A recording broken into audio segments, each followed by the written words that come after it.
Hey everyone, and welcome to the MMQB TV. I'm Albert Breer. On my left, from the Dan Patrick Show and the host of the Against the Grain podcast, Andrew Perloff, and former Jets and Ravens linebacker and current co-host of CMB on WFAN in New York, Bart Scott. Okay, guys, the most hyped team going into this season was undoubtedly the Cleveland Browns. But after 3 weeks, the Browns sit at 1-2, and they got a rough schedule coming up. So, Andrew, were we all fooled over the summer, and these are actually the same old Browns? No. We weren't fooled because we said Freddie Kitchens may not be ready for this role as head coach, and we also questioned the offensive line.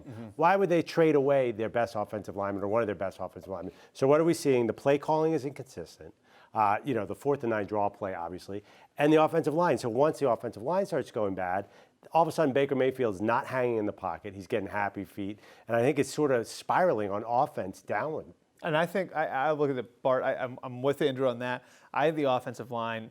It's one area, like, if you're bad in that area, you cannot hide it, right? Yeah. Like, and to me, the smoking gun was right before the beginning of the season. You might remember they cut Greg Robinson, right? Yep. And they brought him back on the honor system. Like, hey, and there were different teams that did these things with guys down the line in the rosters where they said, okay, we got to cut you so we can put this guy in IR. We're going to bring you back in 24 hours.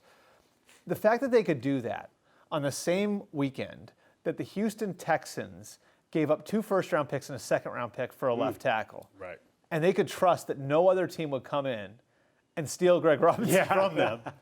That should have told you everything you needed to know, Bart. Like, that Greg Robinson was sitting out there for 24 hours, and the Cleveland Browns were not worried about someone coming and plucking away their starting left tackle. I mean, who is Greg Robinson, right?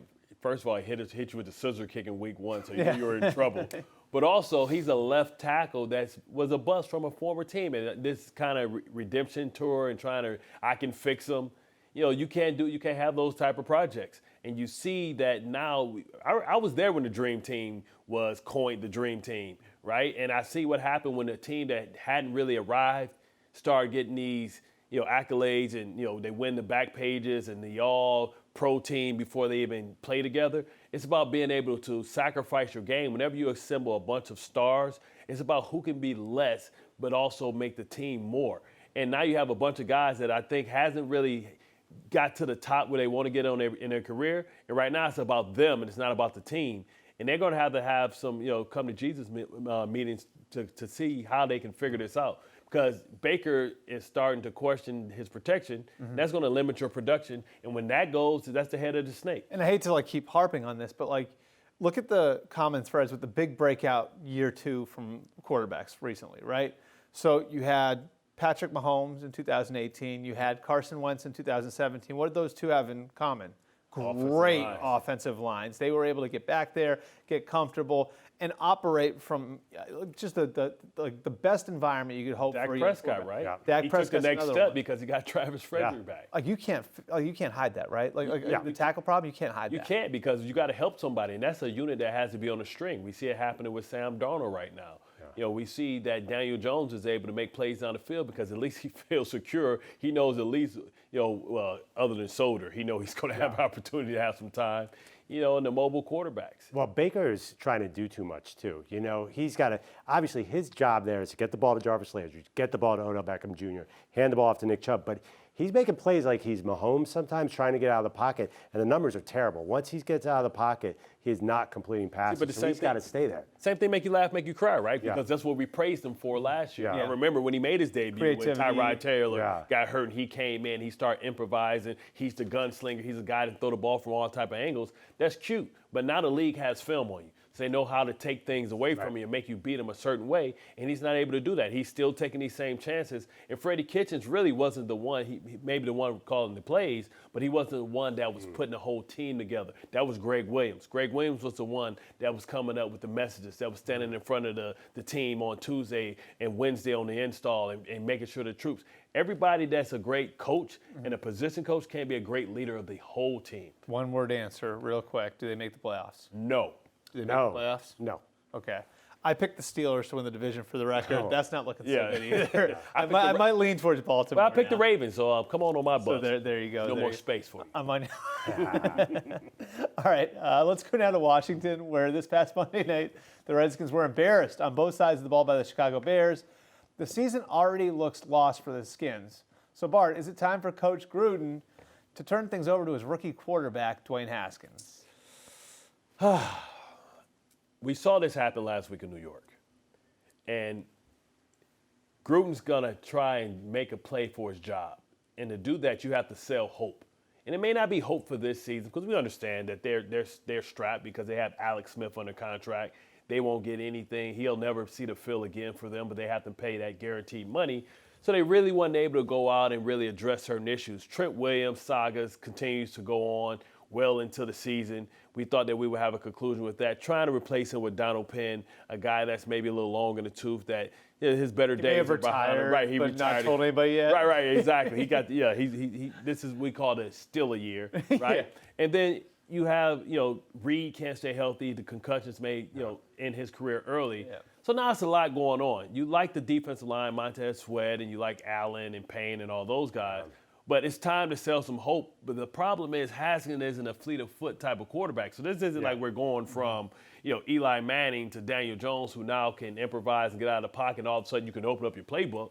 Yeah. The same issues are going to continue to hurt you. So I don't know if I go to Haskins this early because I want to protect him and save him and hope that we can figure some things out and let him get more time watching and practicing.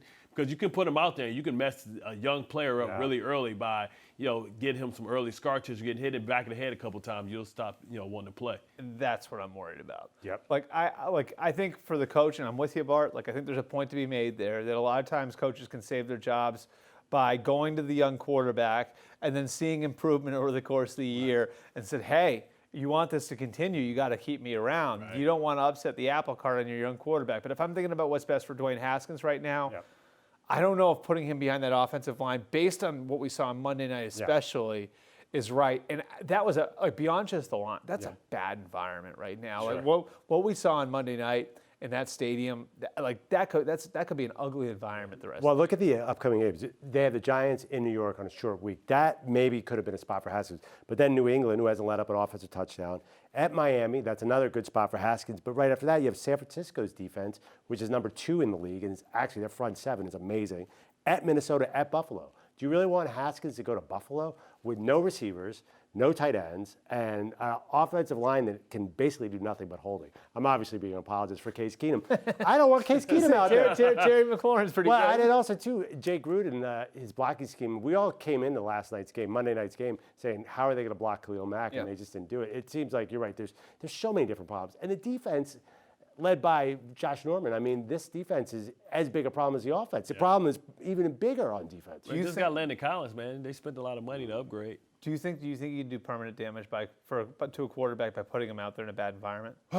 Against great defense. So we saw Jared Goff. He recovered, right? Yeah. The next year when they brought in a new coach, and I guess this is a David Carr question, right? Because that's like what most people feel. It all depends on how much punishment you think he's going to take. How bad is your line? Bad? How bad? Right. And you might want to start giving them just spots, right? I would start with maybe giving them a quarter, seeing how the games go, put them in a package, give them a little package, right?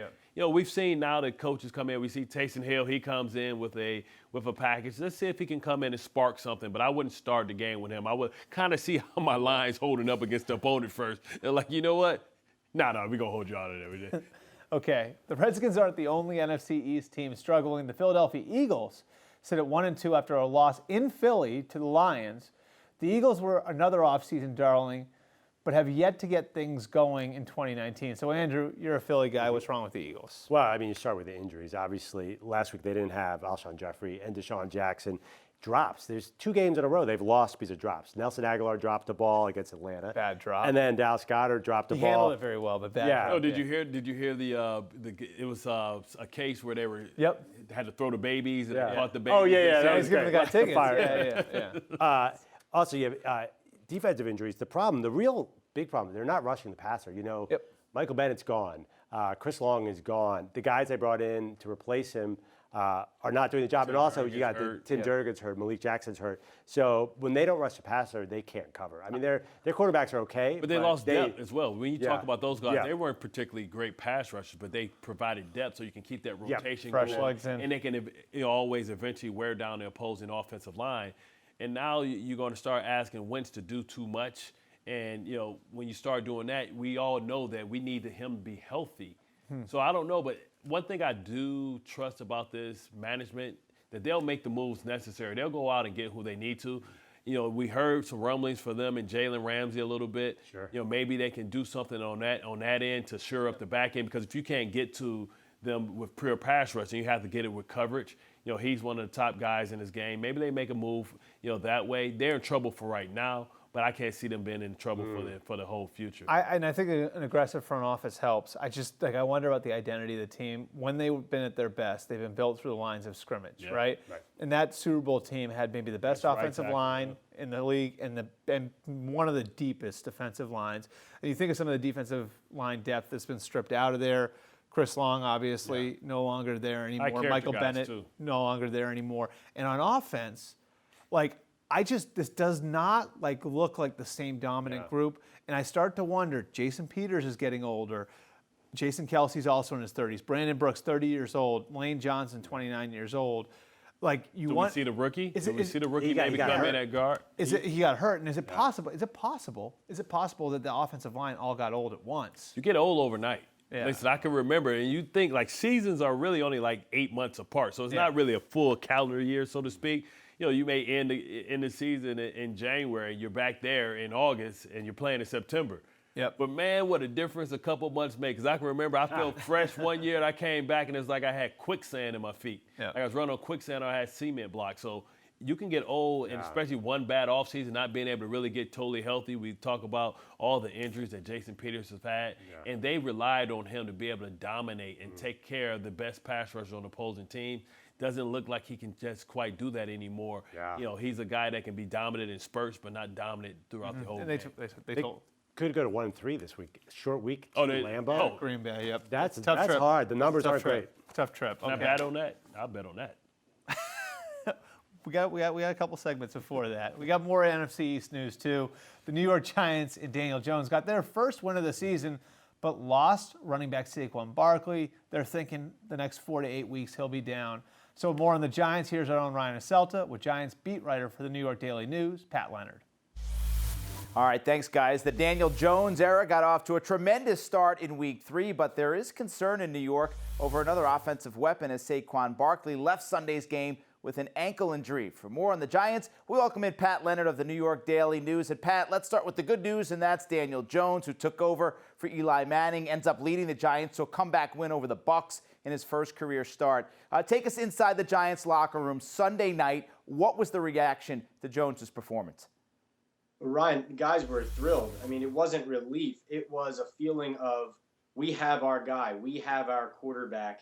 Tight end Red Ellison was kind of sitting there taking it all in. He said, it's kind of still washing over me that we get a field goal to get pushed right and win rather than losing on a 61 or 63-yard field goal like they have in the previous 2 years. But you felt like in those games in years past, the Giants earned those losses by making mistakes. And Jones, the way he played, the way the defense played in the second half and kind of rallied around him, you almost felt like the Giants earned that break, even though the defense did give up that big play. And Russell Shepard said it, the veteran receiver, he was in the huddle. He said that Jones has the command and respect of everybody there. And even though it was kind of somber as well because of the news of Saquon Barkley, you kind of knew what was coming even last night after the win. They were elated that as a team, they now have something to play for because they have a quarterback, not only for the future, it looks like, but maybe even to help them win in the present. You talk about that command. Let's talk more on that. I know it's one star. Jones, obviously a rookie, but when it comes to his teammates, how would you describe the team's confidence in their new quarterback? Extremely confident in Jones, and I think the major reason is that he remains calm and steady throughout. He doesn't go up here, he doesn't go down here. The blood pressure never changes, and that really seems to have an effect on the players around him as far as trusting him. He knows what he's doing. Nobody second guesses his calls or decision making. And the fact is, when he does get emotional and does show a charge, that's so unusual for him. It's a lot like Eli Manning. It's really surreal how much he is like Eli in demeanor. So when he does show that, everyone gets that much more up to kind of rally around and play for Jones. But they have extreme confidence in him, especially after having come back from 18 points down without Barkley already, knowing now that they're going to have to play without him as well. Hey, you've been around Jones a couple months now. He's kind of been a little bit of a mystery guy. Seems low-key. You talked about how he's been even keel. Sunday, though, that fiery side was on display a little bit. Overall, how would you describe his personality? Yeah, well, you hit it right on the head, actually, Ryan. And some of the Giants have said he's a mysterious guy because he's one of those people. You talk to him, you could talk to him 5 different times, 5 different conversations, and you're still left thinking, who is he really? Because that can't be who he is. He can't be that mild-mannered. Even after winning his first NFL start and shattering records all the way across the board, 4 total touchdowns, he's saying basically, yeah, it was an exciting win. It was a fun finish. It's one game, but it was exciting. You wonder how he is able to control that. But the thing is, he's not controlling his emotions. That is actually who he is. It's hard to learn because it's so unnatural. But that poise, and that's a word that Benny Fowler, his teammate, uses to me frequently when he talks about Jones. It's this poise and this calm, but that along with his physical skills. So it's the combination of that. But definitely when you're talking to Daniel Jones, you're kind of wondering what he's holding back. But it turns out that he's not holding back much. He just is that kind of guy. How about the guys responsible for making the change at quarterback? Coach Pat Shurmur announced the decision, but GM Dave Gettleman, owner John Mara, they've been quiet on this whole situation. Have you heard anything from the front office as far as even a reaction to Jones's performance on Sunday? Only from Shurmur basically, metaphorically pounding his chest and saying, I knew when I drafted this kid that he was tough and he was a winner. And I think that he and Dave Gettleman, the general manager, clearly both feel they're bullish on those qualities of Daniel Jones, and the toughness is something that stands out to the Giants all the way up to the front office. It was on display in this game against the Buccaneers in several ways, taking some big hits, bouncing back, even diving after one of his fumbles and taking a beating down below, but getting back up and coming back out and leading them to victory. But the Giants brass, obviously, all the way up to ownership, the major issue was really the sentimentality and the difficulty in getting rid of Eli Manning.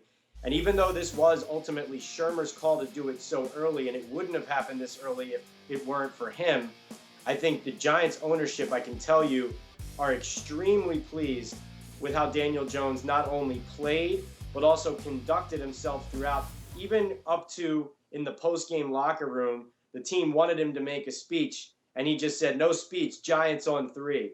And that's something that they want to see out of their leader, this team-first mentality, and just on to the next game. Pat, of course, not all the news was positive coming out of Sunday. Running back Saquon Barkley left the game with an ankle injury. What can you tell us about the severity of the injury? Yeah, really disappointing and discouraging, obviously, despite the win. Well, reportedly, it's a 4 to 6 week injury. Could keep him out until after their Week 11 bye. Pat Shurmur would not confirm or change that timetable, but he basically said, hey, it's a high ankle sprain, so who knows, these things take time. Frankly, I think the Giants need to watch and see how the season plays out and then judge Barkley from there. If they remain competitive and they keep winning games with Jones, then of course Barkley should return. But if he's not 100% and this season slips on them as they play like the Minnesota Vikings, the New England Patriots, and they run into some of these really good teams, then there's no reason to rush a guy back when your eyes have to be on the future. But the fact of the matter is they're without him for the foreseeable future. Wayne Gallman is next man up. They could look to add somebody in free agency as well. And they also have John Hilleman on the practice squad, an undrafted rookie from Rutgers, who frankly deserves a shot and should get called up because he had a strong preseason, and there's enough youngsters playing already, earning a chance to show what they have on this team. All right, the Giants without Saquon Barkley will take on the Redskins in Week 4. Pat Leonard of the New York Daily News. Pat, thanks for being with us. Thanks, Ryan. All right, now let's send it back over to Albert, Andrew, and Bart. And now it's time for everyone's favorite segment. That's Andrew Perloff's 3-step drop. Andrew, take it away. All right. I don't know if you guys have caught all this, but we're starting to overhype draft prospect quarterbacks already. Everyone knows about Tua, Justin Herbert.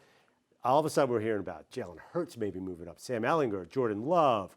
Obviously, we have Jake Fromm. So there could be a lot of quarterbacks in the first round. I'm not saying they belong there, but there could be a lot drafted. The question is, who's going to take them? I'm going to run down 3 teams, and you tell me if they're going to draft a quarterback. Let's start with the Tampa Bay Buccaneers. Are they done with Jameis Winston? I think there's a good chance they'll be done with Jameis Winston after this year. I think the question is going to be, and I think we got to ask this question with every one of those teams, is drafting one the route they want to go? Bruce Arians is 66, 67 years old. Does he want to go through the process of developing one? How long is he going to be there? My feeling is that he probably wants to hand the reins over to Todd Bowles eventually. Do they want to go through the whole process of developing a young quarterback, or do they want to try to look for someone on the veteran market? That's the big question with the Bucs for me. Oh, somebody on the veteran market like Marcus Mariota, Eli Manning. No, I think the way to win now is going to get some of these young quarterbacks. Because if anything that Daniel Jones have shown you, Allen Minshew, that you can win with young guys that's coming out because they're coming out and they're ready. With all these passing academies, Jameis Winston fits the old model, right? Yep. He's like the old Terminator model, right? It's been upgraded versions of it already. He's a guy that sits in the pocket, makes bad decisions, and isn't an accurate passer. So I think when you look at a guy who stock may be rising, maybe not when he was in Alabama, but in the pros, definitely now a guy like Hurts seems like he should be should be able to ascend up, because we've seen quarterbacks from Baker Mayfield now to Kyler Murray to be able to come from that program and be able to come into the league and be able to produce early on. And he's that mobile quarterback that we're talking about for the new model Terminators. Yeah, by the way, he was in the summer camps with everybody. Everyone was impressed with Hurts' arm, and you've seen it on the field so far. I like that. Let's move on to, you mentioned Marcus Mariota. Titans drafting a quarterback. Yes, because I think Vrabel was going to strangle Marcus Mariota. He has a team that's tough, built in the image of everything that he wants. And all the concerns we had about Marcus Mariota, is he a leader? Is he accurate? You know, is he a guy that can beat you from the pocket that we had when he's coming out of college? He's never answered them. He hasn't been healthy, so we don't know. And I'll be damned if I'm going to spend $100 million or $30 million a year on Marcus Mariota. So I think it may be time for him to go, and his career may be much like Blaine Gabbert, where he's going to be a career backup, a guy that can come in and win you games in spots. He may not even be the best quarterback on the roster, because before you know it, they may be decide, let's go to Ryan Tannehill, who we've heard has outperformed him all year. I'm going to go with the S2. I just think, like, in watching him the other night, like, he looks lost out there. Painful. And he's been injured. Like, he doesn't trust himself running anymore. It's just like the wire. Like, sometimes you watch a quarterback and it looks like the wiring's all messed up. You almost feel bad for him, because it just feels so many like coordinators, so many different systems. It's just he looks like he's all crossed up, and I don't know how you untangle something like that. So I think that my answer is yes. I think they do ultimately wind up drafting a quarterback. I think they would have considered Daniel Jones if Daniel Jones had fallen to them in April. Just something I'd sort of heard before the draft. The one thing I just want to put on you guys' radar: if Phillip Rivers is somehow available, his contract's up. If you're the Titans and you could bring Phillip Rivers there and say he pledged to play 3 years for you, would you give up 2 first-round picks for him? Wow. 2? No, because the Chargers likely franchise him, right? So if the Chargers franchise him to sign Phillip Rivers to an offer sheet, you would have to give up 2 first-round picks. I look at it like I don't think Phillip Rivers would leave LA for very many places. He's very comfortable there, but he's from Alabama. Nashville's close to home. I just think that that's something, like, I think the likelihood is that they wind up drafting one to replace Mariota, but I just that's something that I just think sort of like lingering out there, where, like, if things weren't to go great with Phillip Rivers towards the end of the year, whatever it is, like, I do think that that's one place that he would consider going to if he ever were to play anywhere else. I wonder if Ryan Tannehill would kind of play that Fitzpatrick, fill in, stopgap type of quarterback for the next 2 years. To kind of keep them around as they try and figure it out, because they're in a window now where they still have guys like Delaney Walker's getting older. Chris Henry's only going to be effective for how many years? He's a big back, takes a lot of hits. You got to try and win now. With that young core, because that offensive line used to be considered one of the best offensive lines in the league, but they're starting to get long in the tooth as well. All right. Well, those 2 teams were easy. Now let's get tricky. How about the Chicago Bears? Third-year quarterback Mitchell Trubisky. Do you think that I guess this year might be too soon, but do you think they're thinking about drafting a successor? I'm going to say no, but that doesn't mean they won't replace him. I just think too much of their team right now is right in that championship window to rely on a rookie. And so I think it's either a guy you've had and you're familiar with, in Mitch Trubisky, or you bring in a veteran. I don't know if it'd be Eli, somebody along those lines potentially, like where I just think there's too much at stake when you look at the age of the players in the roster. They've got so many guys that are sitting there right. You're going to have to pay him in a minute. Yep. Raekwon Smith, all these guys be wanting to check in a minute. And you got so many of these guys that are right in their prime, and they look like they're ready to compete for a championship. And you don't know how much longer that's going to last. Yeah. And so I just think, based on the makeup of the roster, I think it'd be very difficult to entrust all of that to a guy who's never played in an NFL game before. So I think it's either you suck it up and you manage it with Trubisky, or you find a veteran answer who's an upgrade. I mean, who knows? Rosen may be available for his third team next year. Would you think about, I would think about it. You look at Miami, they're going to have first pickings. It looks like they're going to have the number 1 or number 2 overall pick. You know, I would think about Rosen. If I were them, I would think about Rosen, just throwing him in there and having him compete against Trubisky. Yeah, think about a guy like Rosen, who you probably can get for a third-round draft pick. Maybe a guy like Teddy Bridgewater that can come in and maybe compete. We don't know, the injury with Brees, how that season's going to end. But with a team that's ready to win now, I can't trust this team or see this team beating the Aaron Rodgers team or beating the Rams because of the limitations of Trubisky. I've seen this movie a couple of times before, and I said a couple of years ago, even on this show last year, that I didn't think he was a very good quarterback. I don't think he sees the field well. I think he limits your offense, and they built everything around him to be perfect. I mean, they got skilled players on top of skilled players. They got specialists on top of specialists. Good offensive line. Good offensive line, running backs. Cohen is a gadget guy. Gabriel, they got everything you need, but this guy's going to hold them back, and I think they're going to have to come to that crossroad where they have to decide if they're going to double down and invest in him or if they're going to decide to move on, which is going to be a tough decision.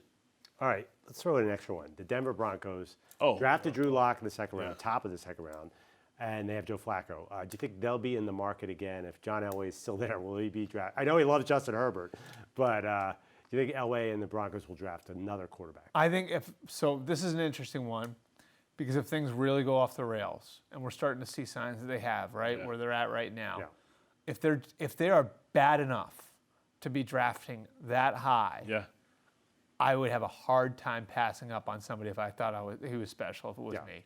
Like say they're bad enough to be drafting first or second, like if Tua or Justin Herbert's sitting there for you, like I don't think Drew Lock's done enough to prevent you from drafting one, and I certainly don't think Joe Flacco should stop you either.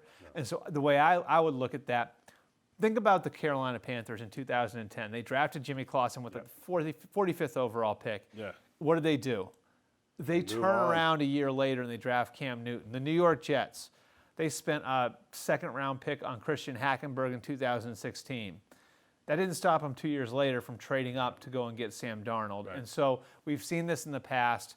I think with the Broncos, I think it's all relative. It's if they're that bad, Bart, then that means the quarterback situation has really come undone, and you're probably considering it. John Elway should let me pick his next quarterback because for as great as he is, he's bad at finding that position.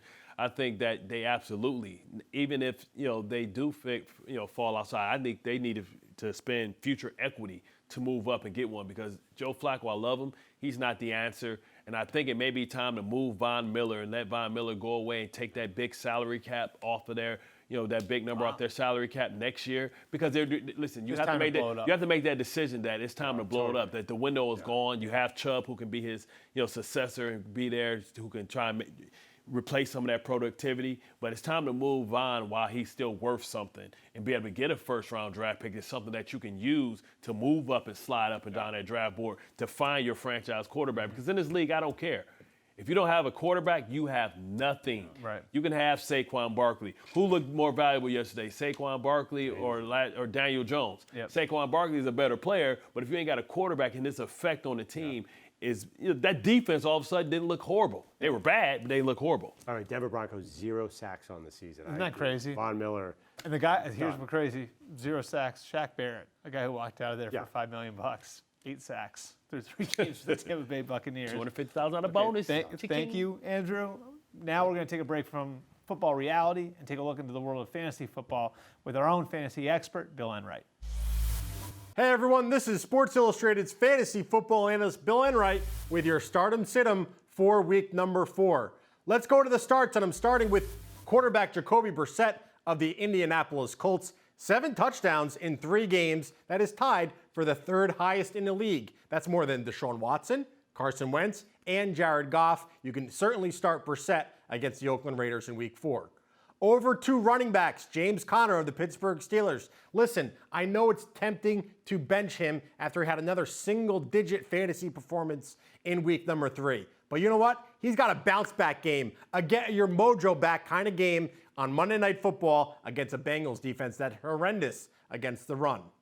A sleeper running back for you, Justin Jackson of the Los Angeles Chargers. Yes, we know he's second fiddle to Austin Eckler. But you know what? So was Tony Pollard to Ezekiel Elliott against the Dolphins in Week 3, and Pollard still ran for 103 yards and a touchdown. Jackson is certainly flex-worthy against a defenseless Dolphins unit. Over to wide receivers, I got 2 of them here for you. Robert Woods, just 5 catches for 43 yards in 3 games. That's not the Robert Woods we drafted. He's been frustrating, but he has a great matchup against the Buccaneers in Week 4 that just got torched by Sterling Shepard and Evan Ingram. A rookie wide receiver for the Washington Redskins, Scary Terry McLaurin, first player in NFL history with 5 catches and a touchdown in each of his first 3 games. He's playing against a terrible New York Giants secondary in week number 4.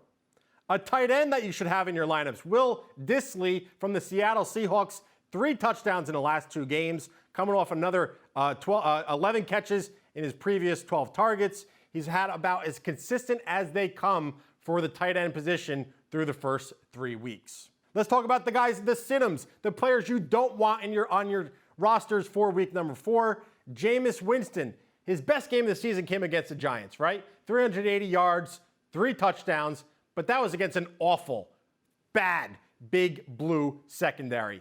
Now he's playing against a Rams defense that has allowed just 1 passing touchdown all season long. So bench Jameis Winston in week 4. How about a running back, Sony Michel of the New England Patriots? I'm sorry, but he's just not involved in the Patriots game plan right now. Michel saw just 22% of the snaps in week 3. He was outplayed by Brandon Bolden, who had 28%, and Rex Burkhead led the way with 74%. It's not good for Sony Michel, who is entirely reliant on touchdowns for all of his fantasy football production. Another running back that you don't want to start this week is Kenyon Drake of the Miami Dolphins. Maybe you're tempted after seeing Drake score double-digit points in a PPR league in week 3, but don't fall for it. No Dolphin should be in anyone's starting lineup. Over to wide receiver, Stephon Diggs. 6 catches in 2 games? 6? Really, Stephon? Diggs is an afterthought with Dalvin Cook and that Vikings rushing attack playing so well. A wide receiver you don't want to start either is Emmanuel Sanders of the Denver Broncos. Hey, he started off hot in week 1, 86 yards and a touchdown, 98 yards and another score in week 2, but he burned fantasy managers in week 3 with just 2 catches for 10 yards. Sanders told Sports Illustrated that the Broncos are living in a world of suck. And you know what? So are fantasy managers that have him on their roster. A tight end that you'll want to bench is Jared Cook from the New Orleans Saints. 7 targets with Drew Brees in week 2, 2 targets with Teddy Bridgewater in week 3. I'm not trusting Cook, who has a game high of 2 catches all year. And of course, the last piece of advice, always start your studs. I don't need to tell you to start guys like Patrick Mahomes or Dalvin Cook or Ezekiel Elliott or Julio Jones. They're in your lineups every week. Good luck in week 4. All right, guys, let's get into our way too early picks for the week that we will not be held to. We've got a new leader in the clubhouse. That's Andrew. He went 3-1 last week, while Bart and I went a less than respectable 1-3. We're going to start on Thursday night, as we always do, in Green Bay, where the Packers host the Philadelphia Eagles. The Eagles are getting 4.5. Does Vegas know something we don't know? That seems like a big number. The numbers of the Packers in Lambeau in September are unbelievable. They never lose there. Now, it is a lot of points, but if Deshaun Jackson isn't going, which we expect, Alshon Jeffrey should be back, but they're injured. And a short week going on the road to Lambeau, I think this is a function of the injuries. And that's why I picked the Packers and their new game manager quarterback, Aaron Rodgers. Yeah. Have you guys noticed what's going on there? Yeah, less is more. Yeah, and I think that it's going to be, because Rodgers is not really opening up, I think it'll be a close game, but I still got to go Packers. I can't trust the injured Eagles. I'm definitely going Packers because you know that the Eagles are going to press some of those guys into action because they know that they have the Jets the week after. So they're saying, listen, just give us what you got this week. If we get this one, we got homecoming next week against the Jets. We'll be able to take care of business. Listen, we're keeping it real goes wrong, right?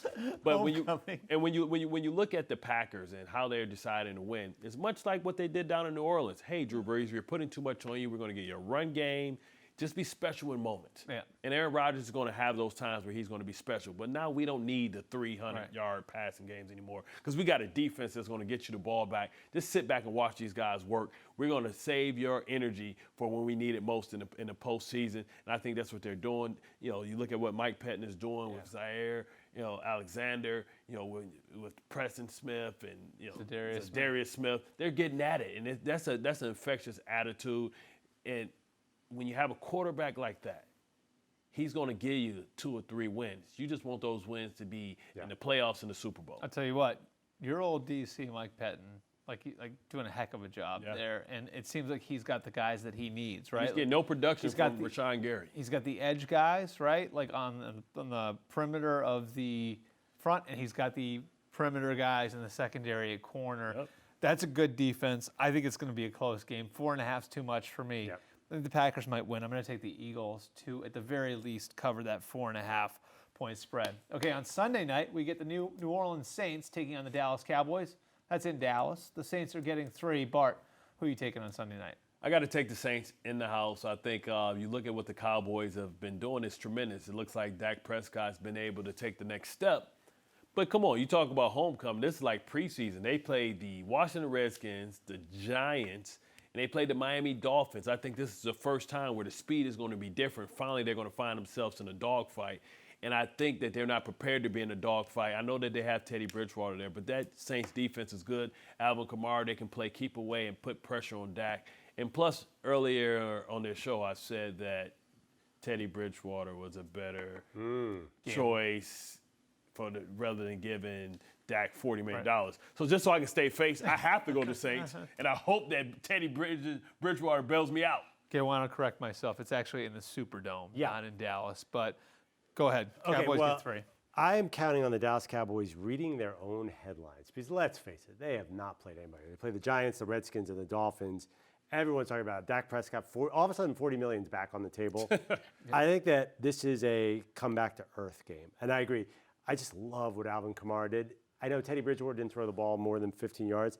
I see this as an emotional, physical game, and there are a lot of defenders who could play on the Saints. I'm going to just, despite I think Dallas has a better roster when Drew Brees is on the field, but I'm going New Orleans. Guys, I think that they had their wake-up call last week.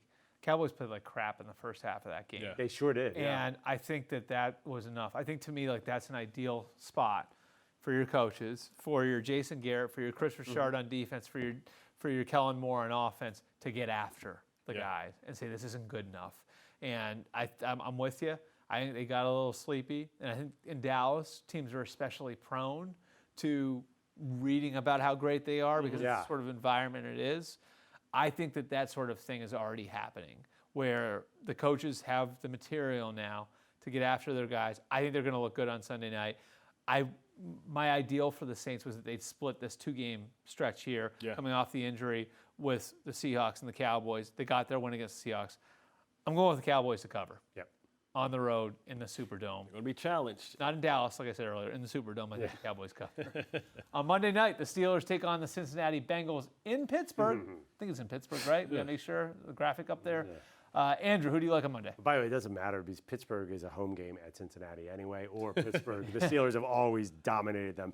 So Monday night, we had the Redskins-Bears. Ugly. This is going to be even uglier because both teams are really off base right now. I'm going to take the Steelers just because I really think, even if it's a close game, the Bengals' defensive back, especially the back seven, they cannot tackle anyone. At some point, the Steelers break free, and they kind of own this rivalry. It's not going to be pretty. I'm going to take the Steelers to cover. You see that little graphic they got behind us? Andy Dalton, 3rd in passing. He's going to air that thing out. I know they have a bad offensive line, but the Pittsburgh Steelers isn't great defensively at all either. I know you look at them outside, they have Watt, they have Bud Dupree. But what Andy Dalton did against the Seattle Seahawks was impressive in a crazy, hostile environment on the road. they're more comfortable at the Steelers Stadium because they're within the division. Yeah. So if they can handle Seattle, I think they can handle that. I'm going to go with the Bengals to Cover. cover. Not to You win. don't seem happy about it, Bart. Yeah, because it gives me tell you indigestion what. and acid reflux when I think about those teams in that division because I hate both of them. I think we saw some toughness out of the Bengals over the first 3 weeks of the season. They go into Seattle, and tough environment. They don't have their best player, A.J. Green. They fought their asses off. They lost by a point, right? Then I think they had their big like stub your toe moment against the Niners. Played terrible at home. Right. They come out against Buffalo, and Buffalo punched them in the mouth. Yep. And give them credit, they kept fighting. So I think the Steelers probably win this game. But to me, I look at the Bengals and what they've done the first 3 weeks and how Zach Taylor's called it. Right. And I really like how they're getting a little bit more out of their players. Geno Atkins has played pretty well. Carlos Dunlap's played well. John Ross, a guy who Changed his number, nothing, baby. done nothing. Yes. Now all of a sudden he's a player. But he came back to earth last week. Dalton's bounced Yeah. back. I look at the team and I think there's a bunch of good things going on there. I just think they're going to be able to keep it close. I don't think they're going to win, but I think they're going to be able to keep it close. So now we got to do our wild card locks, right? All right. Who you got?